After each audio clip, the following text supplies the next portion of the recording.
This is a Thunderbolt 5 enclosure called the TESmart TBE-X5Max. It retails at over $400, so it's not the cheapest one around. But I'm working on the review just now, and normally when you see my review of an enclosure like this, you just see the finished result. You see all the conclusions that I came to after using them for a long time. But unfortunately, in the background, that testing doesn't always go to plan. At least not in this case. So I did manage to test my Gen 4 Western Digital drive. That tested okay, but the results were quite poor.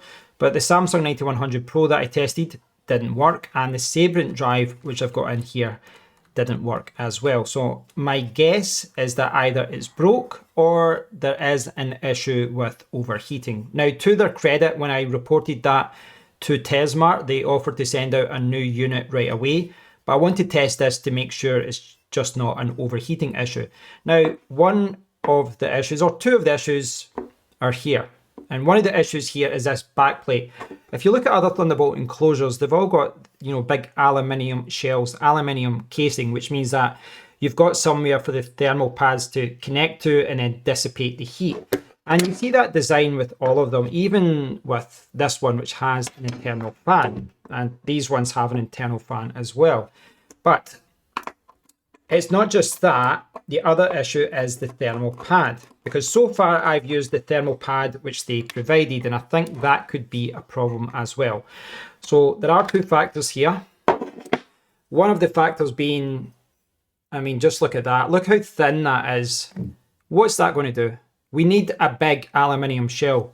I'm not a fan of this drive to make everything smaller. Sometimes bigger is better, especially when it comes to dissipating heat.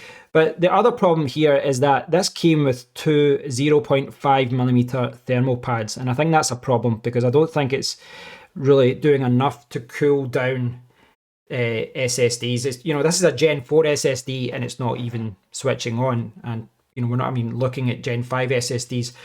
But I do have other thermal pads. So this is the Arctic TP3. This is 1.5mm. So I'm going to try and put some of this onto it. And I'm hoping that I get some sort of result. But if I put on the thicker thermal pads and I can't even get it turned on, then there is a chance that the enclosure is faulty. But we shall see.